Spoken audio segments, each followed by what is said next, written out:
I like how John has his blanket. That I got my blankie. oh my gosh. I'm gonna say that it's beanie season. It's not fucking beanie season. It's beanie season, Jessup. We are having so many issues with our AC right now. It's annoying. Oh. Mason, it might be warm over there when you get there on Thursday. Oh, that's right. You're coming over Thursday. I got so much to get done tomorrow. Oh my gosh, it might not be freezing in the basement. Don't worry, Mason. I'll find a way.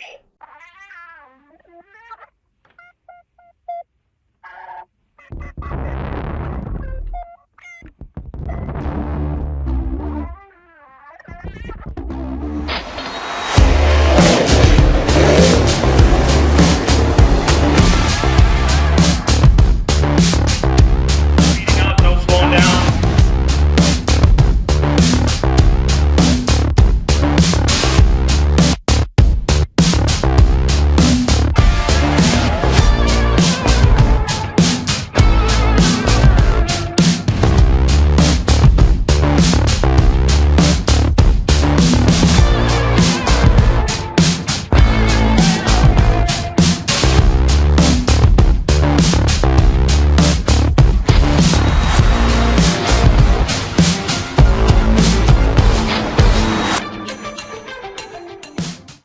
Welcome back, everyone, to the Track Packers podcast for episode 27 of season 4. Coming off another busy weekend of racing and unseasonably warm weather, but we got some great weather coming up and great racing coming up. We got myself, Mason, along with Mr. John Breckel and Jessup Pelkey. John just celebrated a birthday. How are you doing?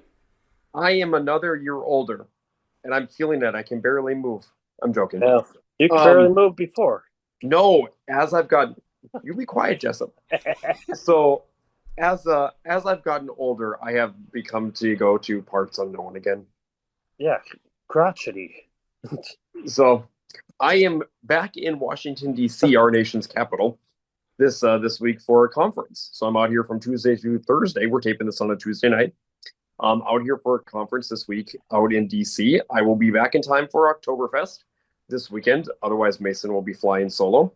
And then we will be good to go from a racing perspective for another year-end special. But no, I'm doing quite well. Stampede weekend got in. Very happy about that. Also very happy that it was my birthday yesterday that I was able to get through. Also happy that I did not get stung by any wasp. Can't say that the same for Jessup. And then going through and now traveling again for work. Well, DC is code for like a home because John's getting older, so we have to take more and more care of him these days. This is true. Yep. I'm at the home. That Yes. makes sense. Jessup, how are you doing this week? I'm doing just fine, Mason. All things considered. Hashtag blessed and not being stung today. He's trying to get over his wasp Venmo. Oh, for gosh. Autocorrect said Venmo. I sent Venom. Yeah, he got a lot of wasp Venmo this past week, and it was quite tragic. Okay, let's tell the let's ask the viewers. If your friend gets stung and they go ow, do you say, "Oh my gosh, are you okay?" Most people would say, "Are you okay?" at the very least. My friends sit there and laugh and go, "Ha ha, that's funny." So let's tell the story here. What happened to him on Saturday? So Saturday, Jessup is getting set up. He's got his mud boots on because it was very muddy out there Saturday as the cars were getting pulled into the pits. And where was John? John was geeking out again and nerding out as I was sitting in turn 4 on the white tire on top of the track, videotaping everybody coming into the pits. It was a great spot this year. So I had it all to myself, and I was just sitting there. So then Jessup came over to me, and we were just chit-chatting for, I don't know, Jessup, about probably 10, 15 minutes, maybe even more than that. Oh, it was all but at least 15. Yeah, we were just sitting over there chit-chatting back and forth, watching the haulers because they were backed up onto the road with how many people were pulling into the pits. And it was very interesting because Jessup says to me, he's like, it's kind of odd. I feel useless. Just not doing anything right now. I just feel useless. Yep. And not within a minute later, he's like, ow! And he looks down, he's like, I just got bit by a wasp. And me, being the great friend I am, first of all, I laughed. It's true. Second of all, I said, see, the wasp also thought you were being too useless. Yep. I'm glad I have friends like you, John. And I don't then need enemies. And then at the end of the night, I looked at Jessica and I said, I am truly sorry that you got stung by a wasp. But I'm not sorry that I laughed. So fast forward to Sunday, I'm on the camera, and I'm just one of the features is going on, and all of a sudden, I'm like, ow! I look down, I got stung in the leg. It's like, good grief, man. Was it during one of the cautions, Jessup? You must have been useless again. It was in the middle of the green flag run. I think it was one of either the sport mod or the B mod. Man, there wasn't a lot of green flag racing, but I just sat there and I looked. I'm like, well, I can't even swat this dumb thing off my leg. I see when I have that happen and there's like a wasp or something nearby, you'll notice sometimes during my videos that the camera goes like, ugh. Oh yeah. Mason goes like this. Mine was doing that a crap ton Sunday because every time I'd look to see what else is happening on the track, buzz, buzz, buzz, and I'd sit there and be like, they were like scoping him out this weekend. It was awesome. Yeah, I don't know what kind of lotion or whatever stuff I don't you put use on. lotion. This is why the wasp were saying that his hands are too dry. They're useless. Oh, for crying out loud, you guys. I mean, it was humid, so I mean, maybe you were too dry. Maybe that was the problem. I'm doing well. I did not get stung this weekend, so I'm perfectly happy. Nobody asked, Mason. Nobody asked. Yeah. Mason, how are you doing? I'm doing good. Last week was a pretty lazy week for me until I got to the Stampede. Then I kind of got back to moving around just because kind of a little drained after the 100. And so nice to have a couple of days off and nice to, get back into the swing of things and get back to a little bit of a normal week as the lineup got switched up on me because apparently Zoom likes to switch it up when I raise my hand like this. So who's in the lead? John's back in the lead now. I fixed it. Who was in the lead? I was in the lead. When you raise your hand, it may put you in the lead. Try it out. Hold on.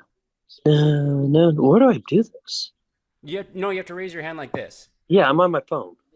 No, so you don't have to do anything. Raise your hand like that. There you go. And there you go. See? Yeah, I'm in the lead. Now it changed. Yep. Put it back. My video stopped. Oh, no. I went back in. There we go. By the way, hashtag got him. Jessup, if you would have raised your hand like that for the wasp, maybe they wouldn't have stung you either. Oh my God, you guys. Mason! I asked you to start video. Well, that's not appropriate. That's not very nice. Boy, so mean at you, Mason, after you haven't even done anything wrong. Buzz. Buzz. Well, anyways, glad we're all in a great mood. Want to thank all you watchers and listeners of the Track Packers podcast. We greatly appreciate the support. Last week's episode was probably one of our more popular ones because we had a lot of people tuning in. I'll just shout out a couple. I know Allison Stickle checked in. I believe she's related to Levi Remick because when we did Stampede predictions, she's like, hey, Levi, no pressure, but they predicted you to win the Stampede, so appreciate you sharing the post. We had Noah Madler checking in, Terry Watson, and Ryan Rudolph, just a few of the people that have tuned on into the latest episodes. So thank you all for the support. We hope you continue to enjoy our content. And thank you to our presenting sponsor, Hitch Harness, with Tyler Hall out of Furlow, Minnesota. Unfortunately, we did not see him at the Stampede. I'm guessing that had something to do with the weather, because I'm sure that kept a lot of people home. I'm sure it was weather and probably the reschedule probably 2 days compared to Friday, Saturday, Sunday. Yeah. Long story short, though, hope to see Tyler back in 2026. However, If you guys want to check out his products, Tyler does a great job on his website. Check out hitchharness.com. He's got a ton of truck accessories as well as various upgrades that you could use on your personal vehicle, maybe even your work vehicle, or maybe even your toter for your race vehicle. So check that out too. Again, his most popular item is his hitch harness. Again, protect the hitch. We don't want that flying out of the truck bed, so be sure to protect that hitch. Check it out at hitchharness.com because Tyler's got a wide variety of options on there. And before you know it, only here within about, a couple months is Christmas. Christmas gifts, reminder out there as it's a good time to start planning for that too. John, I give Tyler's products 2 thumbs up. Not just 1, 2 thumbs up. When you get the Jessup 2 thumbs up, that means something. True. We saw quite a few 1 thumbs up paint schemes from Jessup this weekend. A lot of 1s, not many 2s. No, and by the end of the weekend, it turned into 1s as well. Anyways, thank you, Tyler. There was a lot of 1s, but not a thumbs up. It was another finger that was up. It was. Nope. So thank you, Tyler, for supporting us on the podcast, as always. As you can see, the lineup is John on the pole, followed by Jessup and myself. 3 hooligans once again for this episode. We may have a 4th. You never know if a 4th one might pop on in. I know she just entered the vicinity. Oh. Just entered the vicinity. Ooh, this is kind of interesting. You better hide, Jessup. She's like the wasp. She'll come and find you.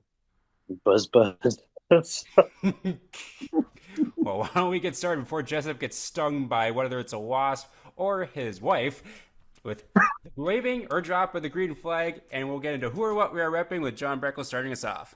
Okay, so like I said, I'm out here in DC this week, and I am repping a shirt I bought this past weekend. I am repping one of the variations of the 54th annual Jamestown Stock Car Stampede shirts.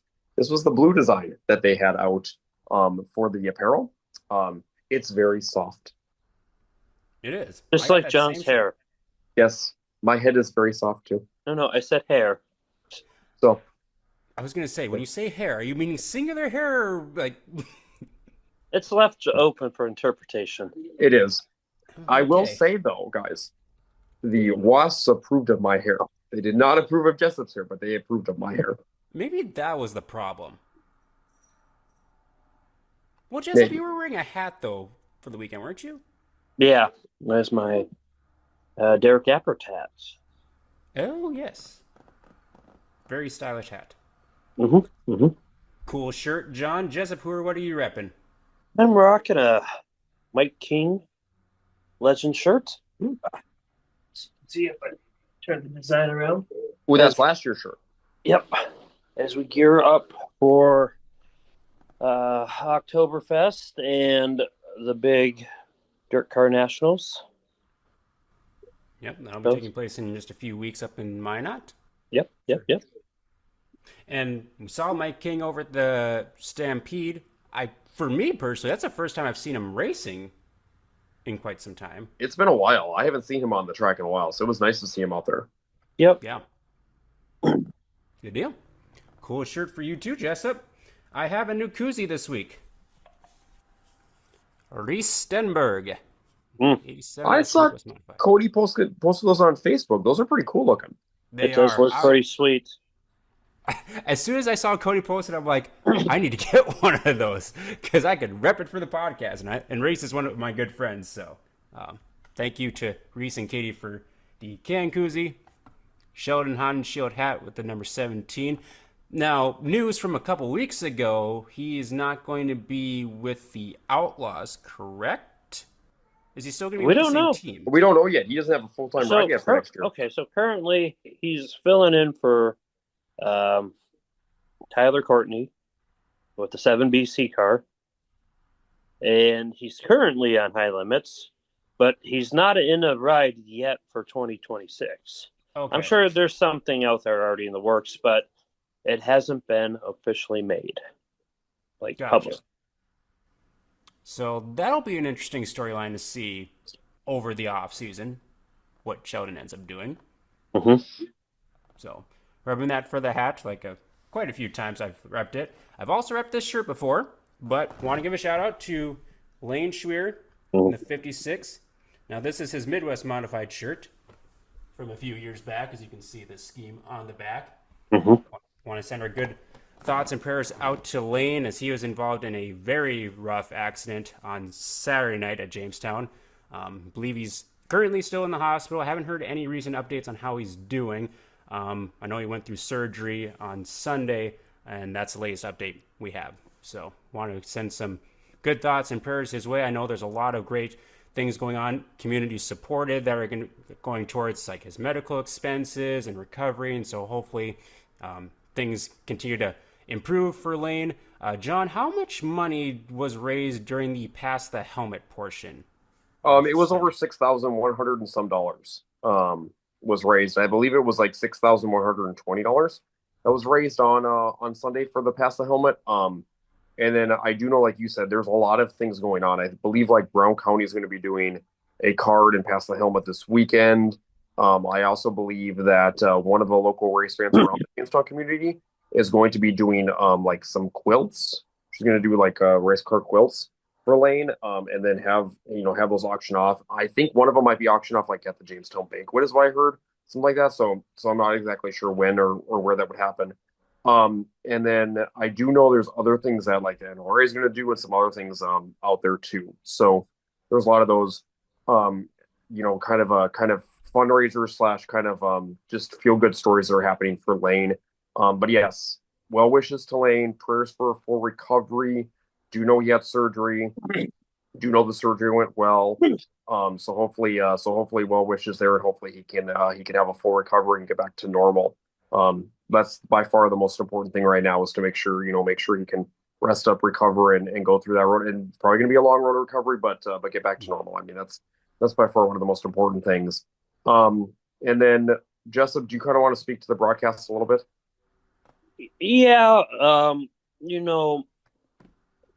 there's been a lot of people reaching out, asking questions as to why Saturday's broadcast isn't posted on Speed Sport or Dakota Speedway TV or any of our affiliates right now. And the long and the short of it is,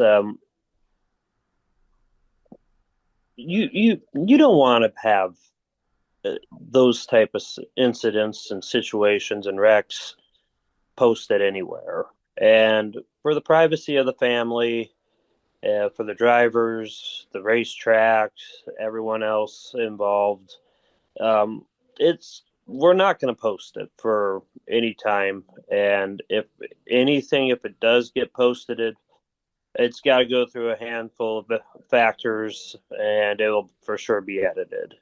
But as it sits right now, it's not going to be posted until we get more clarification of what the future is looking for Laine, and if we get the thumbs up between the families, the racetracks, and then oddly enough, we still need there's other factors that go into it. So I know people are curious as to why that it's not posted, and it's mainly for the privacy of the family. And as posted in other places, you're no sensible and no real broadcasting company would post that. It doesn't matter if it's IMCA TV, let's call it Dirt Vision or Flow or XR or Dakota Speedway TV or Darn TV, and even with like NASCAR and IndyCar or F1, they'll never show that. So if someday that it does get put up, it's going to be edited out, and that's just going to be the way it is. That footage will be for sure gone. So that's just the clarification behind that. It's not that we don't want people to have access to the other racing, because the rest of the racing that night was entertaining and interesting and intriguing. But until we get more clarification and then some other factors cleared up and checked off, it's going to be pretty much gone. Mm-hmm. Yeah, kind of like from my aspect too is like when I capture or when I happen to capture wrecks that are serious and in some ways, like you always want to get permission from those that are involved before you end up posting. And so And I totally understand that. and with that too, Mason, I mean, right now the last thing their family needs to worry about is me contacting to get permission to upload a video or a night of racing. That's not even near the radar of anything that I'd want to even bother them over right now. Thoughts and prayers go out to Laine and his family. Get better. Focus on everything you need to focus on. Get better, and we'll be waiting for when you return. That's the big thing. So that's all I know about that. And really, that's all I want to discuss about that, because that was just a unfortunate situation. Yep. Well said. So, yep. That's who I'm repping. Laine, get well. We're thinking of you. A lot of people are in your corners, so keep fighting, and we'll hopefully get some encouraging updates here in the near future for Laine moving forward. So, that is who or what we are repping for this episode. And so, from there, we will move on to our next segment, the Hot Sauce Hot Memory Rewind, and give a shout out to Isaac Hot Sauce Sondrol. He did bring both cars over to the Stock Car Stampede this weekend, his 104 Stock Car and 12S IMCA Modified. Did not finish in the Stock Car, but looked pretty good in the Modified. I believe he ended up in the top 10, 10th place? I think so. Yeah, I think he was 10th. Yep. He was looking really good in his heat until I think it was Colin Hibden that passed him. Yes, on the with one to go, I think. Yeah, it's like, well, it's like no, a lot of people get passed by Colin Hibden, so good to see that he made the feature and had a pretty solid run on Sunday. And so be sure to stay up to date on his racing at 12S Racing on Facebook. And if you get to see him in the pits, or whether it's this year or next year, stop on down, say hi. He's one of the great guys to talk to. And so thank you, Isaac, for supporting us on the podcast. Okay, Jessup, do you have any submissions? No. I have 5 for this week, so. I knew you guys were going to be packing a lot, a.k.a. Mason. Yeah, Yes. For me, I'm in parts unknown, so it's kind of hard to share. Yeah, John's in the home, so I In the took care of it home? for this week. Yeah, they put me in the home Jessup already. It's deserved. That's about, you're old now. I mean, I am getting up there in age. I have almost reached you. What are He's you getting now? Like 84? About 82 and a half. My bad. And the That half is a came late just model. from today. We'll start off easy for today. Oh, that's Kirk Elling. Hey, there you go. Mason, I can't even see it. Oh, there it is. Kirk Elling. Yeah, you're welcome, John. I have to move the screen. It said pinch screen to Okay, the there we floor. go. No, I'm good. I like That sounds like a personal problem, John. I know. That Okay. gets 1 thumbs up. Mason, was that from like 2008? No, that's. I think that's before that. It's like I don't know. I got this from your cheater site. Yeah, that looks like Dave McDonald's Super Stock in the background. So that's what I want to know. It actually Yeah, I'm is pretty Dave sure that's McDonald a Super 52X. Stock. attaboy, John. That's Corey Krasper That would be Corey Krasper from 2007. from the 2000s. I really should not write No. down what years these That's are not from. 7. That I believe is 6. I think See, it's I was right. 2006. Yep, that's 2006 because he had a orange car in 7. Yep. All right. Number 3. That's Don Shaw. Now, I don't remember this scheme. I feel like the number is weirdly. I feel like it doesn't fit with the scheme. It So, doesn't. I'm just going to say this. John, you probably can correct me on this, and this isn't like an accurate statement. It looks like an old Terry Casey car. That's what I thought too, because I originally thought it was Terry, and then I saw the S on the back, and I'm like, that's Shaw. Mm-hmm. Yeah, I was like, okay, cool. Number 4. That's Shane Edgington Street Stock. I completely forgot he raced a street stock, so I'm like, what? That would be Shane Edgington's street stock from the early 2000s. That looks like 2004. This one I don't know. This one I did not get from the cheater site. Oh, look at that. Mason was actually playing by the rules. Yep. This last one might be a little tricky. There's 2 cars there. Well, the 14 was, I believe at that time, was that Stephen Pfeiffer that was driving that during the Mod Tour? It could have been. No, I mean, that's probably the correct answer. That I know wasn't the whose car it is. But yeah, and the guy on the outside in the 20 machine is Perry Messmer. Yes. 20M. Yeah. I'm going to go with what John said. Yes. Final answer. Where was he from? Iowa. Believe he's from Kansas. Okay, well, one of those places down there. That's pretty close. Becca came in here. I don't know where she went. Well, maybe she got lost, Jessup. No. Yeah, so upstairs. Perry Meisner in the 20M. That 14 was probably driven by Stephen Pfeiffer during the Mod and Stock Car Tour, which is Randy Philswold's car. So Mason, there's 2 Perry Meisners on the. There's 2 profiles for Perry. Okay. In my race pass. I don't know if they're both the same person or not, but one's from Nebraska and one's from Kansas. Okay. Interesting. Yep. And the reason I put the 14 there specifically, want to send our thoughts and prayers to the Philswold family, as Randy passed away a couple weeks back in a car accident, unfortunately. So another unfortunate hit to the racing community this year, which has been a tough year. It's been a tough last about a month for the racing community for sure.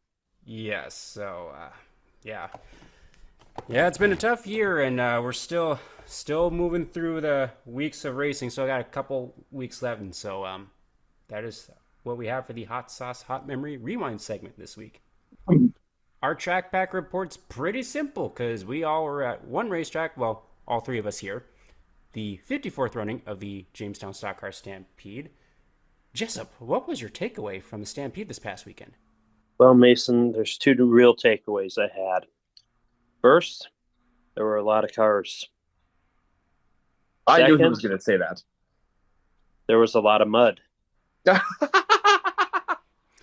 And, well, go ahead. I'll let you finish, Carl. I'll save that for my takeaway. Well, those were my 2 main takeaways. A lot of cars, a lot of mud. Yeah. A lot of cautions. Yeah, I was gonna say this was showed a lot, especially on Sunday. There was a certain division. Oh gosh, or car division type. Mm-hmm. Yep, we could just call it an X mod division. I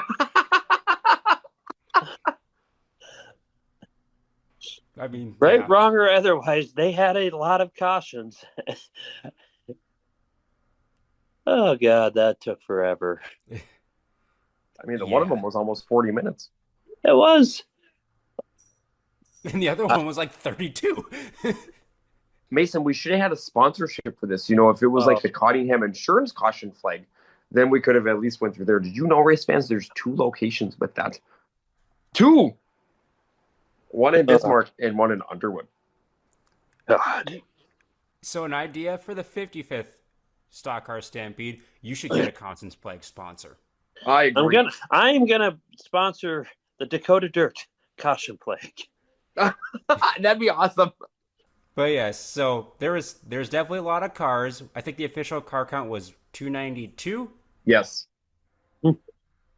Which is pretty impressive considering they had to shift the days running of the events to Saturday, Sunday, which I'm sure that was a tough call to make, especially because, you know, everyone's already there for the weekend as it is. And so you want to try to get something in, and then you never know what the weather's going to do as you get further and further into the fall. So I personally sided with like keeping it on this same weekend, so that way you at least get the event in.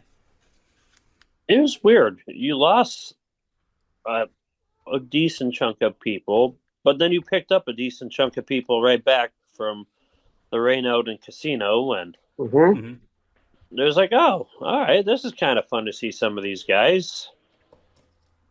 I agree with Jessup on that. I was That gonna was say, kind of, yeah.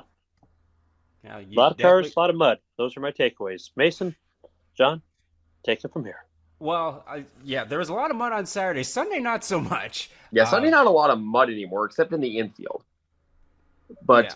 well, and actually the pits were still kind of muddy on Sunday too when I drove through them. But besides that, though, I would agree.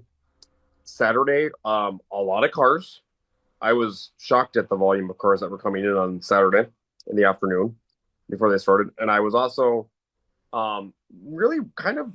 I didn't really say this a whole lot, but I was pretty worried on Saturday morning. I was like, "Boy, it's not drying," and it's been like this now for 2 days. So yeah, and they didn't really have any rain overnight. They just had heavy mist. But when it's 100% humidity, it was not drying. So yeah, it actually looked a little bit drier on Friday afternoon than it looked like on Saturday morning. I was like, uh-oh, this might not be a good thing. But no, they got it worked in. They got everything kind of packed in, had to grade the pits to get everybody in, and they did get everybody in, and then they ended up racing. Yes, Jess. It's not me. I'm over here. My arms are not moving. See? Oh. Haha, get over here. We have lap traffic somewhere. Oh, there's a lap traffic. Get over here. No, my hair. Hello. What the heck kind of hair was that? And she's taking a pit side. And you guys think that you know sometimes that Jessup gets embarrassing stuff. Well, God, Becca's hair looks like, and I'm getting another year older. Becca looked like she was about 85 to 90 there. She looked like she had a hairnet on. This is what you gotta do to look good sometimes. Whoops. Oops. Yeah. Oops is about right. Gordy, Well, come here. A brief appearance from Becca. Now, I just wanted to come and say hi. As Hello, just calls Becca. this is my little Laura Ingalls Wilder hair, but this is just how I keep my curls overnight. So just wanted to come Okay. say hi. Hi, Brody. Good to see you. Bye. Jason, is that how you keep your curls overnight too? Yeah. Yes, Yeah. indeed. Between the three of us, the only one who has a real chance of having curls is me. What? Well, Mason. So Becca Well, got the black flag, everyone. That's unfortunate. Becca did not keep it PG. Well, no, she tried to enter the race when she was in the pits, and then She did. we black flagged her to send her back into the pits. she did. She deserved to get back in the pits where she belonged. Yeah. Now, I got a little grief because I got there a little later than I probably should have on Saturday. But A little later than you should have Well, on Saturday. You know, first off, let's take a Let's talk John, about let's just this talk really about quick. this. You know, John, you and I really did a lot of legwork this year for the Stampede Shakedown. Where was Mason? Well, Mason was too busy not being there on time. I exactly. So he didn't talk to any of our people. Second of all, Mm-hmm. Mason's like, oh, well, I'm going to leave Fargo at like 4:30. And I'm like, well, we're planning to race at 6. And I'm thinking to myself, I'm like, I could understand this if it was like a Friday, but it's a Saturday. And yes, I know you had stuff going on Sunday morning, but you had all of Saturday morning to get this done. Yeah, this is also another factor, John. If this was And the also Wasota Friday 100, night. if this was the Wasota 100 with further traveling distance, he would still be there till 4 and then go to church at 7. Mm-hmm. Mm-hmm. Yep, you're not wrong on this. not totally wrong. I was doing multiple duties. I was keeping the weather over in Fargo on Saturday because That was not working out, Mason. It was pouring in Fargo when I left, and I'm like, oh gosh, I hope this stays over here. So I stayed over there as long as I could. It was to not keep it doing open. that in Jamestown because by the afternoon, Jessup was in shorts and a t-shirt, and I was actually in a t-shirt and jeans. I was in And, shorts and t-shirts till 12:30 that night. Well, we knew that. I mean, so did the Wasps. But Yeah. but but then Are you but yes. related to them, John? So probably I'll bring a stinger with this week, and I'll sting you a couple times. Leave me alone. Actually, Jessup's going to be out in the elements again this week. We'll see if Yeah. he gets stung. Yeah, so that was those were kind of my takeaways. That, Sunday obviously didn't have much mud, but track was pretty smooth. So good job to the track prep crew because the track got a little choppy at certain points, and so It was very I'm tacky sure, too. It was like yeah, super tacky on Saturday with the moisture in it. And then Sunday was dry, right? It's a day show. It was going to be dry. But yeah, some of the features were really good on Sunday. hmm yeah, there were a couple of Mm-hmm. them that were really good, and so quite a few features to go through. So why don't we get into the recap? So we had started off with the Bombers and Hobby Stocks, which John, 35 you want to total start with the cars. recap here? Yep, 35 total cars.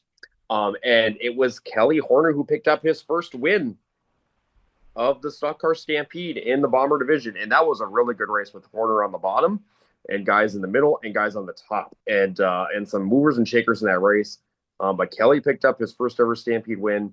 Seth Howkeller crossed the line in second, was DQ'd, I believe, for something shock related in post race tech. Didn't get the full details. That's all I heard. And then third spot was actually Brody Michelson, who was also DQ'd because he was light at the scale by a few pounds, is what I heard. And then fourth place was Carly Horner, who started like 13th and got up to fourth, but she ended up second overall. So it was a Horner 1-2, and then Riker Vetter was your hard charger, starting 21st and finishing fifth. Nice. So that was a fun way to kick off feature action because Kelly was very, very excited and emotional in Victory Lane. Yep, good way to kick it off. We got the crying moment. Yeah, the FEC reached out and said that the fine is $1,000 and $1,054. Yep. So Kelly, you can send that over to me. I take cash, unmarked bills, or just a giant check. Yes. That can be deposited at the local bank. Yeah, it was a very animated interview. He's like, I can't talk. I'm like, I'm getting you to talk. Yep, so that was a fun way to kick off feature action. And then after that was the IMCA Sport Mods, also another great race. I mean, there was a lot of moving and shaking. 2, 3, 4 wide action. It was great. 32 cars, too. Really good car count for the Sport Mods. Yes, very good turnout. And yeah, a lot of movers and shakers in that one too, because Nathan Speeden, who started 17th, was up to I think third at one point, second or third at one point in that race in the 42 machine. And your hard charger in that race, because there was a lot of moving and shaking, was Rich Pavlicek, up 13 spots. I believe he went 24th to 11th. Mm-hmm. And then he had a flat tire like halfway through, so he had to go to the back and then back up to 11th again. Yes, he did.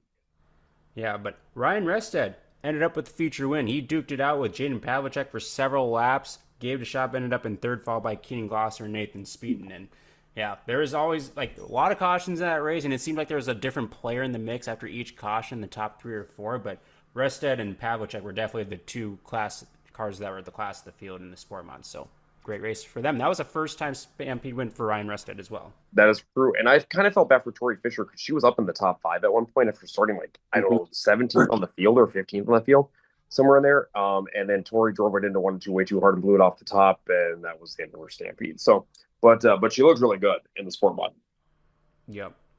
Yes. So after that were the 2 slingshot races, 2 groups of slingshot drivers, and both of those were clean and green races.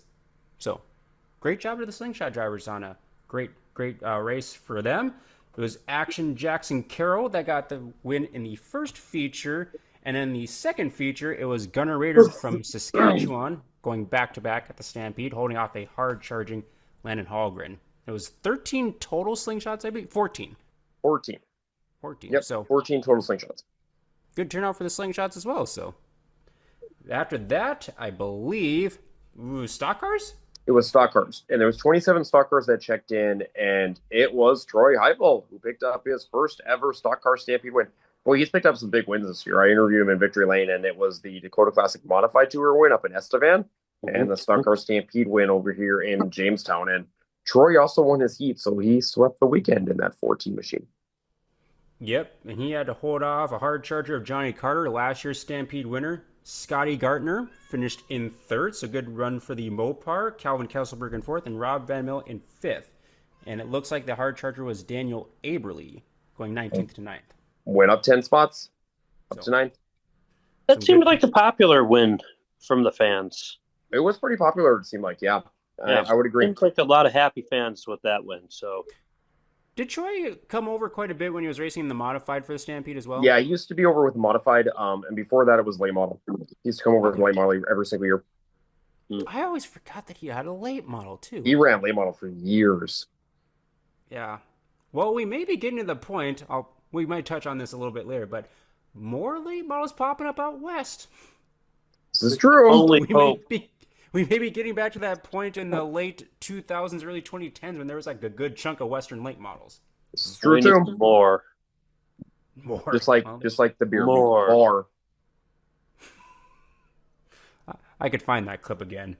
Got more beer, more water, and soda. Okay, stock cars. So then it was late models. No.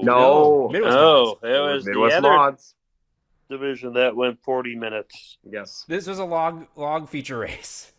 And they had 31 total Midwest mods. Yep. Great car count. Had a few surprise visitors from down in the Rapid City, South Dakota area, so that was cool to see. Plagued with cautions. Ryan Ost battling hard with Lucas Rodin for the majority of that race. Ryan led from the get-go, and even through all the restarts and cautions, Ryan was the class of the field, and he crossed the finish line in first with Lucas in second. Brendan Waite was third. Unfortunately, in post-race tech, Ryan got disqualified for, I believe it was like shock travel, I believe is what it was. Yeah, it was something in the back of the car with the shocks. I think there was too much travel. Something. It was like a half inch. Yeah, it was something that was too much because there was a Wissota tech official there on this weekend. So that's why you saw some of the additional teching in different areas that maybe hadn't been checked if you weren't at the 100. So that's where that came across as. I mean, it was something that was a very minor issue. And like Ryan said in his I think his post race one, it was just more of an oversight on his part. Mm-hmm. Yeah, so that's a real tough break for Ryan as he had a throwback scheme to his dad's car in 2008. Really, really sharp looking car. But the handed win over to Lucas Rodin, which that is 5 Stampedes in a row for Lucas. So that's a pretty incredible feat. Asking our statistician, is that a record for consecutive Stampede wins in class? I would have to go back and look. And the reason why I would say I'd have to go back and look is because I know Mitch won quite a few in a row. I also know Luke Nelson won quite a few in a row, but I believe, based on looking at the results stuff now too, I will go back and look, but it might be the most. Yep, so Brendan Waite ended up in second, Zach Reinke in third, Jason Grimes from 17th to 4th, and Memphis Clausen 16th to 5th. Hard charger was Jason Halverson, 24th to 10th, up plus 14. So then after this race, they did a farm session just before the late models came out, which we had a really good turnout of late models. They had 32 late models, so very, very good turnout, and a very diverse field of drivers from, of course, North Dakota, South Dakota, Minnesota. I mean, it was great turnout of cars there. Jessup, did you enjoy the late model race there? Yep. It was good. It was what it needed to be. I agree with Jessup on that. Yep. And the feature was good. Heats were weird. Like, the amount of DNFs in the heats were really weird. It was not what I was expecting from the weekend. Especially with the late model guys, right? I wasn't expecting that from that either because the track was pretty tacky, right, for the late model races and for the late model heats, but I was expecting it to be a lot cleaner than it was on certain of those races, and it really wasn't. Well, the one that made me laugh was, well, maybe not laugh, but it really caught me off guard was the one where we ended with 2. Yeah. And I was like, okay, guys, really? Only 2 of us can finish? Yeah. I was like, wow, this is not something I expected. And there were still like 7 laps left to go. That reminds me, sometimes at the 100, you get a heat race like that where they're like, you get like a wreck with like 4 or 5 cars, and all of a sudden you have 3-4 cars left on track for the 7-8 laps. And when it's passing points, it's like, well, someone's getting a lot of passing points in this heat race. Right? It's like, well, they're Yep. going to make the feature. Which was funny because I think that heat, it was Jeremiah Ledoux's heat, and Corando, is it Coranda? Coranda. Jack Cranda. Yep. Ledoux won that started heat. second and finished second, so he got no passing points. Well, Jack won that heat. I know. I'm saying Oh, Ledoux. you're talking about Jeremiah. Yeah, he started second and finished second and received no passing points. Yep. Yeah. It's kind I was of like- interesting how that works out sometimes with those heats. I was just watching it. I'm like, huh. Well, that sucks. Yeah. Yeah. Kind of the cards are dealt sometimes. But yeah, I Yep. agree. The late model race is really good. You could race pretty much all over the track for most of that race. And so really great battle up front. Chad Becker got the early lead. And boy, they got to lap traffic pretty quick. And then it was kind of a pick and choose your lines through lap traffic. And one of the best guys at navigating lap traffic, that 33 machine of Tyler Peterson, racing that September number that Harry Gant made famous back in his heyday. And he got the pass on Chad Becker through lap traffic and held off on the last restart to get another Stampede win. So, I would say Billy Kendall was very impressive. yes. Yes. One of Starting our Stampede shakedown 16th drivers. and got third. So went 16th Yep. to third, and he almost got Becker too for that second spot. I was also very impressed with Jack. I thought he did really well on Sunday. Yep. Event was running top 5, and then unfortunately spun out. I thought I heard though that something broke maybe. Oh, So yep. So on the 22 machine. But yeah, but Cole Schill had a nice run. Mike Gresseth had a nice run. And then yeah, we had some other guys over there like Mike Stearns was up there. Amelia came over with her late Mhm. runs, top 8. So that was kind of nice to see. Rusty Coleman was I think top 7. So yeah, so some nice runs to the field, and then Billy Kendall was your hard charger at that plus 13. Yep. So that was pretty good late model race, and nice to see some different faces that we normally wouldn't see over there. So then after the sort of late models, modifieds? Yes. I'm saying modifieds. I thought it was stock cars. Nope, stock cars Nope. was before the Midwest modifieds, which were before the late models. Was it mods? It Mhm. was mods. Yep. I think you were Which- meaning street stocks, doesn't? Yeah. No, they were after the mods. Yep. Which I was very impressed with the car count in the IMCA modifieds. Yeah, that was 47. cool. That was incredible. I was like, Yeah. wow. Really good car count for the modified drivers too. Yeah, so Yep. definitely a bunch of heavy hitters there. Of course, you got your local contingent with like Scotty Gartner, John Carell. Then you have like Jeremy Keller. You have long traveler Colin Hebden, Dave Shipley, Travis Tooley mix, and pretty good race to start out. I know Jeremy Keller and Colin Hebden were starting on the front row, and Keller got the jump, and then from there was kind of like trying to hold off that 48K, who's always tough to beat in Jamestown. Yeah, and then Travis Tooley made his presence known on the bottom. Dave Shipley was making the bottom work, going up to the front with a lot of traction forward. Scotty was making the middle work. Yep. And then Eric Edwards was on the high side for quite a while up there too in that 14 machine. So yeah, pretty good mod race overall. Chris Tusher was your hard charger. He went up 11 spots in that feature event.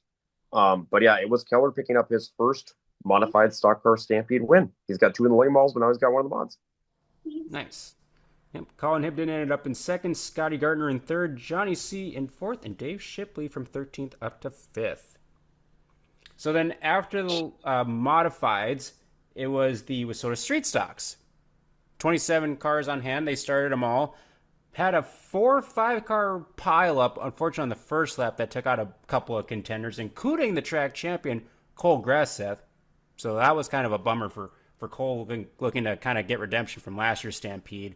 And then Billy Chris wasn't necessarily involved, but I saw he had like a part failure underneath that red flag that wasn't able to get the car restarted. Yeah, so they had a red flag after the lap 1. It's just because it wasn't because anybody got, like super damaged. It was just because of the fact that the track was like blocked in turn 2, so they had to pull some people apart.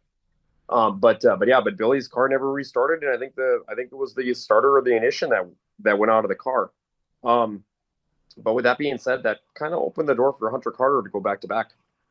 Yep. Yeah, he got out to lead right away. Dustin Erickson was tracking him down, and he was tracking him down pretty quick, especially through turns 3 and 4. And he made a late charge going to turns 1 and 2, got a little high, so he lost a little bit of ground. And then he and Greg Josie battled side by side to the line right behind Hunter's back bumper, and Greg Josie edged him out for second. By like that much at the line. Yeah. So close finish there for second, but Hunter Carter going back-to-back in the Wissota Street Stocks at the Stock Car Stampede with Josie in second. Erickson in third. Brian Grenz, I believe, first time out in at least 3.5 months. It's been a long time because he blew up and then hasn't been out since. Yep. He finished fourth. Mike Mund, good run in fifth. And your hard charger was loyal podcast listener, Casey Usatis in the 2U. 16th to 7th. So great run for Casey as well. And then finishing out, your NX Legends were the final feature of the day. Also, great car count, 47 entries. It's kind of fun to watch, like, as the entries were kind of piling in, it's like, Modifieds had more than Legends had more. I'm like, ooh, we have a little race going on. And then they ended up tied. I'm like, of course. Kind of interesting, though, too, to watch that race because, or even watch the weekend in the Legends, because did you guys notice it was a battle between West versus East? Yep. It was the Red River Valley versus, like, kind of Dakota Speedway. That's how I kind of put it. And there, Jamestown was kind of the meeting place for it. But no, that race was pretty good. I think they had 2 cautions total in the Legends feature, and it was basically the Ryan Broseth, Ty Wilkie, Joshua Weiss, Preston Martin, and Sean Johnson were kind of your top 5 contenders right away. And then some people were mixing it up after the caution came out, but it was definitely it was Ryan Broseth who held off Hollywood Ty Wilkie to win that race. That is Ryan's second Stock Car Stampede championship, as he won back in 2023 and now won back now in 2025. Now, interesting part about this, though, too, is that his win in 2023, though, he crossed the line in second. It was the DQ that ended up giving him the Stock Car Stampede championship. So this is like his first ever, like, actual crossing the line first Stock Car Stampede championship. Gotcha. Yep, had to hold off a hard-charging Ty Wilkie in second, Cody Mackhart in third, Joshua Weiss in fourth, and Dusty Mund 12th to 5th. And it looks like your hard charger was Caden Bunnis, going 22nd to 11th. Yep. So, good race. Finished about, just before 6 o'clock. Yep. So, kind of weird to finish that, like, in the early evening. It's like, well, this is weird. Yeah. And we got packed up, and I know you guys were there a little bit longer than we were, but I think we got home a little bit, I want to say right around 8.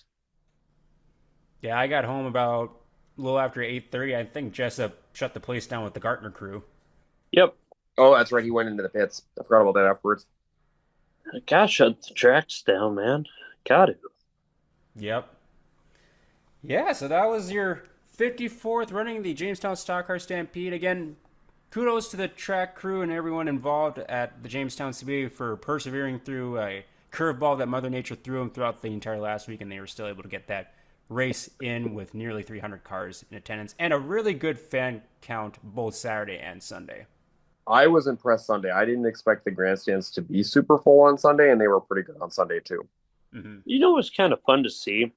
Maybe it's just me, but when you watch Super Nationals, they always show like the backstretch pits and the pit bleachers and so forth. And they're always full, and it looks cool, and it feels like it's alive. It had the same look looking across the backstretch. And I was like, oh, this is really neat. Yeah, there's that's a lot of people in the pits watching too. Yeah, and they had the extended new bleachers put out in the pits for the pit crews and fans back there, and those looked full the whole time. They were. I had bitty people when I was kind of roaming around. It's like, do you need a place to sit up here? I'm like, oh no, I'm just roaming around. I'm moving to the next spot here after the next heat. Jessup, that was when he was roaming. Didn't see him at all on Saturday. Nope. But he never moved. He stayed in one spot. And then he went home early. Yep. I went home early. I left at midnight. Mason, don't act like that's late for you. It's not late. Exactly. I went home at midnight. Oh, It was I was so trying to be late. responsible. I was being a super responsible adult for responsible. once. I'm Oh, going such a home. late I've seen enough person. racing. My favorites have raced.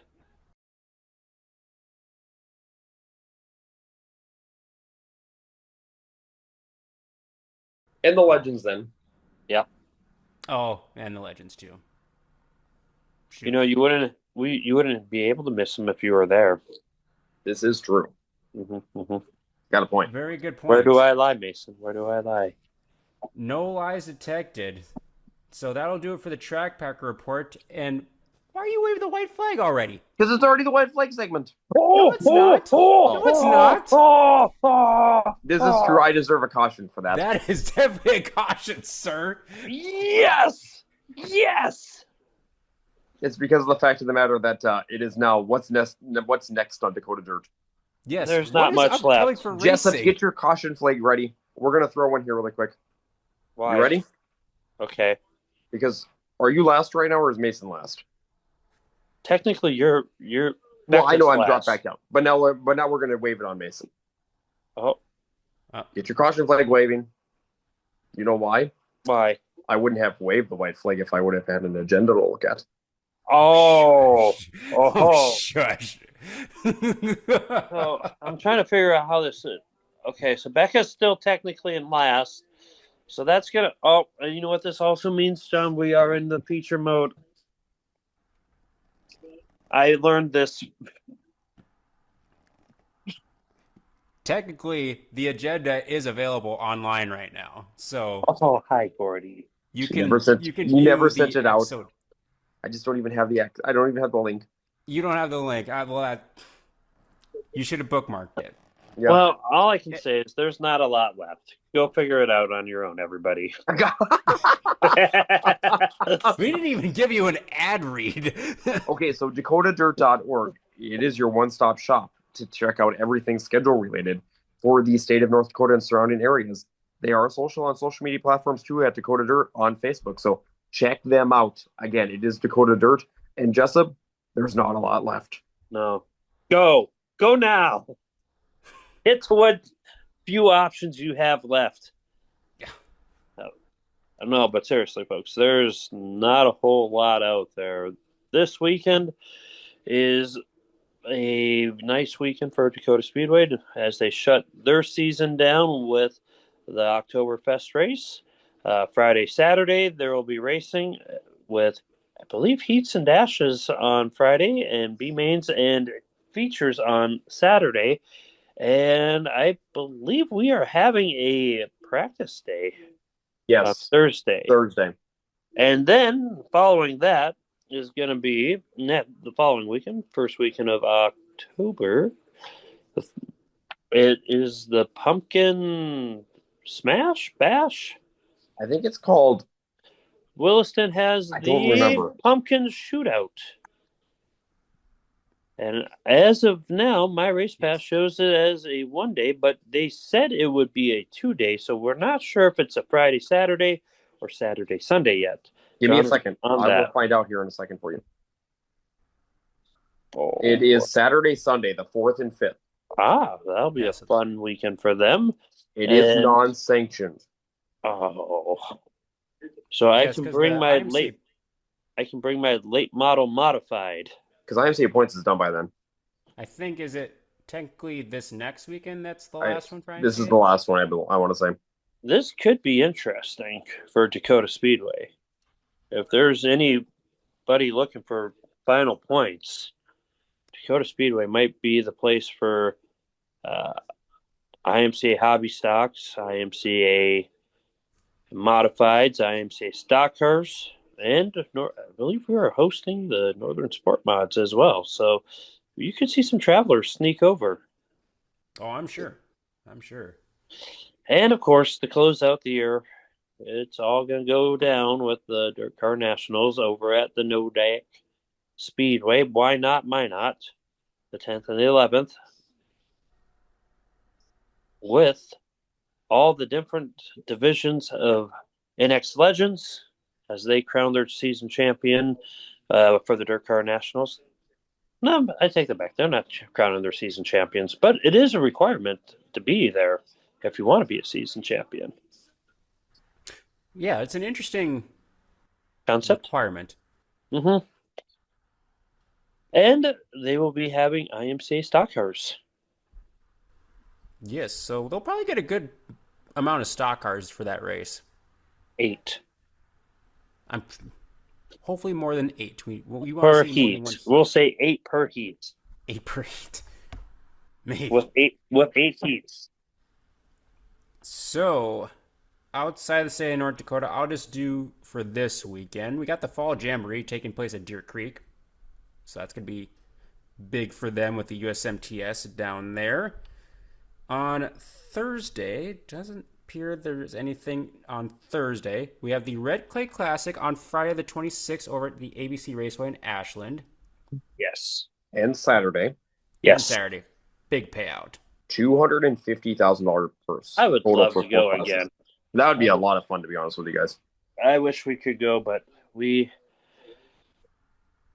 are at Dakota Speedway. Well, and I mean, we are social. Mason is going to come over and announce. Mason, you're going to be there Thursday. I won't be home yet Thursday. I might just go to Ashland. John can be social. Hey, if you go, that'll be fun to get a report from you. Yes. Also, this weekend, Friday and Saturday, the Winter Nationals at Brown County Speedway. We're going to bring that event back. I think they tried that a couple years ago, but then they pulled the plug on it. So, correct. Going to get that going for this year. And then the Madtown Showdown over at Madison, Friday and Saturday. Those are 2 full shows over there as well. And I don't think I'm missing anything else. We got Cedar Lake racing Park on Jefferson. Saturday. Park Jefferson's also racing this week, and I think that's also a doubleheader. Yeah, I think it's 2 complete shows. I think it's 2 complete shows down at Park Jefferson. So we may have a couple of area drivers going down there as well. And so things are winding down outside the state of North Dakota as well. And the weather looks really good for this weekend. It does. So wherever you go, I think you're going to have great weather. Yeah. Mother Nature wasn't super kind this last weekend, but this week looks really, really nice. I mean, it feels like midsummer weather. Yeah, last weekend, unfortunately, Mother Nature kind of canceled pretty much everything. So I think Billings had a good weekend overall over there with weather. Obviously, Stampede got in on Saturday, Sunday, but Granite City got in Saturday, half a show pretty much because they got canceled some of their features and then made them up on Sunday. But Bemidji fell to weather one of the days. Watertown, complete washout for all weekend, and the Pumpkin, a complete washout for all weekend too. Yep. So hopefully Mother Nature plays nice everywhere for this upcoming weekend. We will now display the white flag and give a shout out to our good friend Brody Carlsrud in the B1 IMCA Stock Car. He did come over to the Stock Car Stampede this past weekend. Unfortunately, it was a DNF for his feature event, but I believe he got everything all fixed up. As I saw him, they were kind of working on his car, getting it into the trailer before they left the track on Sunday. Be sure to stay up to date on his racing with Brody Carlsrud B1 Racing on Facebook and his podcast, The Real Deal with B1. So thank you, Brody, for your support on the podcast as well. Wins of the week, John Breckel. Go right on ahead. Okay, so I've got 3.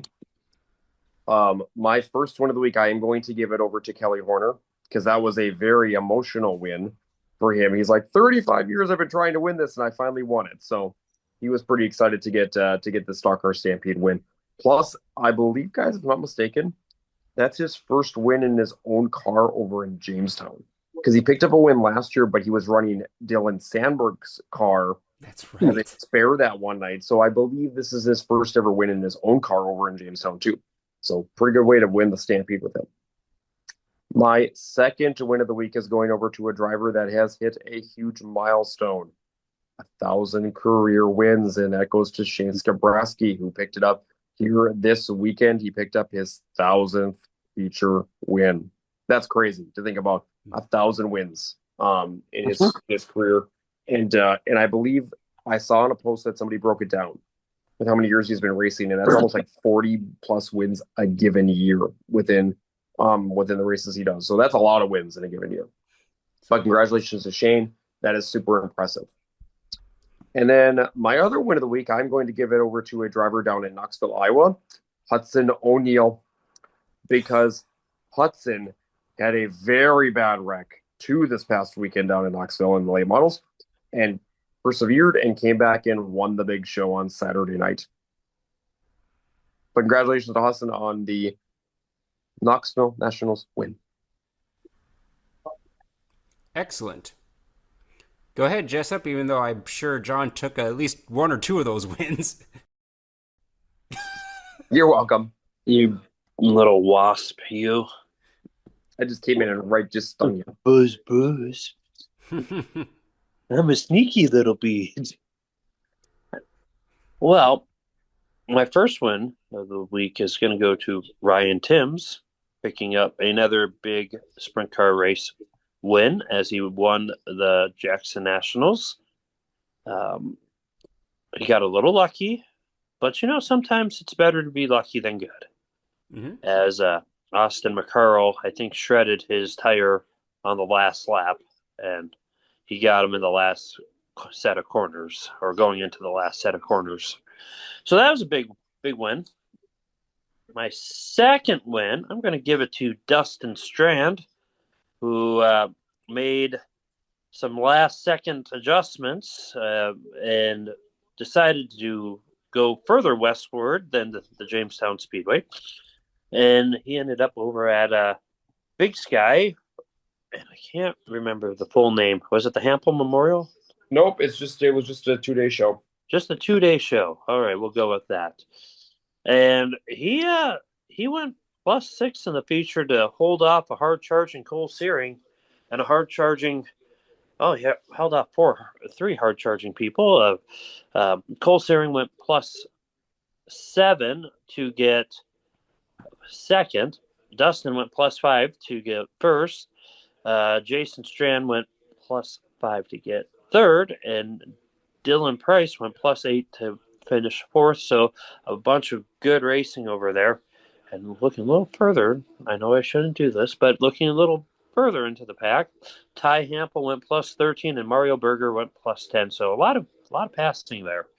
But a good win. Good to see our guys be successful outside of our area, and that's pretty cool. So that's 2. So many options here. Mm-hmm. Which mod person do I give it to? Do I go with it? I'll give it to old 5-time. Lucas Rodin. Oh, gotcha. I'm like 5-time. I'm like, yep, he's no longer Nightmare. He is old 5-time. 5-time champion. Doesn't matter how he wins. You got to be there at the end. You got to do everything right. Got to have everything prepped right. And to do it 5 years in a row is definitely an incredible feat. mm-hmm. So that's a very hard event to win, especially in the Midwest Modifieds. It is. It's a very hard to in any division, pretty much. Well, look at how long Kelly raced to finally get a Stampede championship win. Yeah. Great example. And to do it 5 years in a row, one way or the other, yeah, that's impressive. It definitely is. Cool. Good 3 wins there. I will go back out west. I will actually give a win of the week to Cole Searing, because he, on the night that he didn't finish second, or he finished second to Dustin Strand on the Saturday Second night. Yep. Second night, he won the first night. Yep. Right. And who finished second the first night? Dustin. Yeah. What a crazy coincidence. What a coincidence. So again, another example of kind of one of our area late model guys doing well out west as well. My second one is going to go to Ashley Boyum. She had a very forgettable week last week. That's a weird way of starting it, Mason. Well, you got hurt with the 100, traveling to the 100, they got in they ended up off the side of the road trying to avoid a car running a stop sign, and and got injured. She cut herself. Yep. Minor injuries. They did make it to the 100 later on in the week than they planned, and then once they got there, both her and her husband Wyatt had no luck whatsoever, and it was not a great week racing wise for them. Well, she came back out this past weekend and she got the win on Saturday night up at the Thunder Bay Speedway, and it was that's a good pick me up from the week before. So that's awesome to see her bounce back and get a big win on the week. How many? Just out of curiosity, how many Midwest mods were at the Wissota 100? Like 80. I think it was 83 or 84 was the total car count for Midwest mods. I think so. And how many were up in Thunder Bay? 64. Just a normal weekly show for them. That's kind of nuts. Yeah. Yeah. 86 at the Wissota 100, and then, yeah. Yeah, Thunder Bay usually gets a lot of cars. Yeah. What would I say, Mason? There were a lot of cars. Actually, Thunder Bay had a really great turnout this weekend. They did. They had a really well. I think weather-wise, they were pretty good too. Yeah, it was great car counts across all their classes that they ran, and yeah, that'd be a fun track for us to go to. I think it's supposed to. It's a really nice facility. I think I've never been up there, but I think it's new. Mm-hmm. Yeah, everyone tells me it's like you need to go up to Thunder City. I'm like, it'd be nice to go up there one of these times. Big hinder is it's on a Wednesday that they race weekly, and that's like a. You know what, Mason? You need a street stock tour race up there. Yeah, yeah. Honestly, I don't see why they wouldn't, because they have more street stocks there than anywhere else. They average the most in the Wissota country. This is true. So my third one of the week, I am going down to the Grant City Motor Park for a driver that did a clean sweep both nights in two different classes. Blake Adams. Clean sweep in both his Midwest mod and modified, both nights getting every single heat he was in and every feature he was in. Mm-hmm. That is impressive. That is a very impressive weekend. You know what we call that with the Western Roundup, which we haven't done at all since the midpoint of the year? That'd be an ultra broomy. That would be the ultra broomy. Mm-hmm. Or a vacuum. Yeah, so that is my third one of the week, going to Blake Adams. So, any closing thoughts before we wrap up the episode? Get out and pack the track. You only have a few more weeks left. Yes. Mm-hmm. They're dwindling fast. And if you're bored at all this weekend, if you're not going to be at the track, you should tune into DakotaSpeedway.tv to listen to John and myself on the microphone. Well, just like at the that's a whole nother subject too, but we'll discuss that after the podcast. Well, fine then. No, it's nothing that you guys are going to do wrong. It's some stuff we found with the equipment for coming into this weekend. Oh boy, we may be going to the Flintstone Dark Ages. Yep. Stay tuned. Well, that'll do it for episode 27 of Season 4 for the Track Packers podcast. As always, be sure to like, share, and comment. We love seeing who is all tuning into our shows. Thank you to our sponsors, Hitch Harness, The Real Deal with B1 Brody, Carlsrud, and Isaac Hot Sauce Sondrol. Just under a handful of weekends remaining here in the Upper Midwest for racing, so we hope to see you out there packing the track.